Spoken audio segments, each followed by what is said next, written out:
everyone, welcome to Tried and Tested. My name is Karen. Today's video is going to be an empties video, but before we begin, don't forget to subscribe to my channel and also do turn on the notification bell so that every time I post these videos, you are notified. So I did an empties video very recently and I've actually decided to cut down on the number of products that I talk about in every empties video so that I can make this a monthly thing, but let's see how that goes. Anyway, today we have 6 products to talk about, and irrespective of what my opinions are, I will share links to all these products down in the description bar below in case you want to check it out. The first empty that we have is by Plum Goodness. It's their Renewed Clarity Night Gel. I recently did a full-fledged review on this moisturizer, so go check that out if you want more details. I will link it up on the screen and down in the description box below. But long story short, I think this moisturizer worked really well on my skin.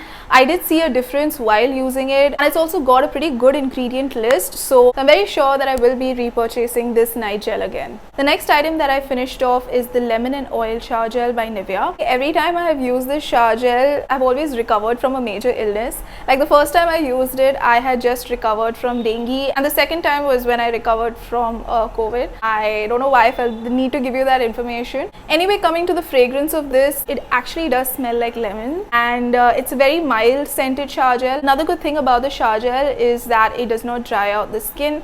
But having said all of that, I personally wouldn't go back to repurchasing this shower gel again, only because the scent kind of brings back some bad memories. If it was not for that, I actually wouldn't mind picking the shower gel up again. Moving on to the next empty, this is the Midnight Fantasy perfume by Britney Spears. Now, I spoke about it in my very last perfume collection video, and even in that video I mentioned that the fragrance of this is very sweet, juicy and syrupy. I'm very conflicted about the performance though. I guess it would perform a lot better during the winters. I was using this in the month of June when the weather was extremely hot and humid. I mean, it still is humid, but even then there were some days when this would perform really well on me, as in the scent would last on me for quite a number of hours.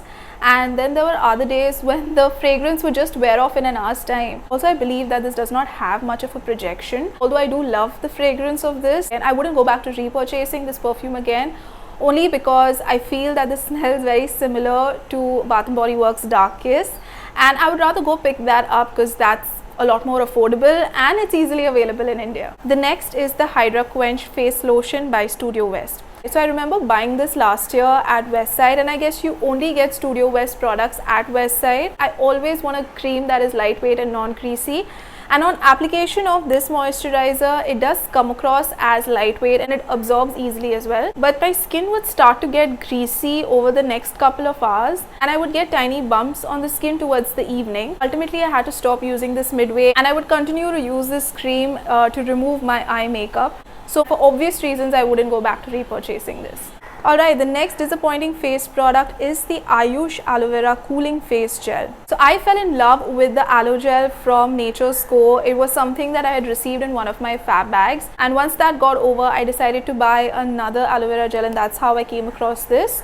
Once again, this gel also made my skin really greasy, and to make things worse, I used to use this gel and then I used to use this face cream. I don't know why I did that, but I've used this product on its own too without any cream on top of it, and it still wasn't any good. Now, even though this product is really inexpensive, it just wasn't worth it, and clearly I wouldn't buy it again. And finally, the last item in here is the Smooth Proof Smoothing Conditioner by Biolage Matrix. I've actually gone through many tubes of this conditioner, and that obviously goes to show how much I like it. I feel that this used to tame my frizz to a huge extent, and it would also make my hair feel a bit soft. I stopped using it because I wanted to try out other conditioners. So right now, for at least the next few months, I wouldn't buy this again, only because I have gone back to using the L'Oreal Clay shampoo. I hope you know what that means. That means, guess what's back to haunt me?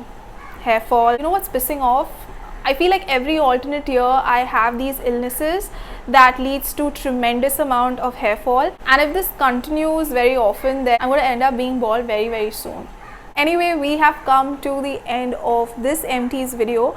I hope you found it a bit informative. Let me know if you've used any of these products and what are your thoughts in the comment section below. Also, if you liked this video, then don't forget to give it a thumbs up and do go ahead and share it across with your friends and family. Please continue to stay safe wherever you are, and I should hopefully see you in another video sometime soon.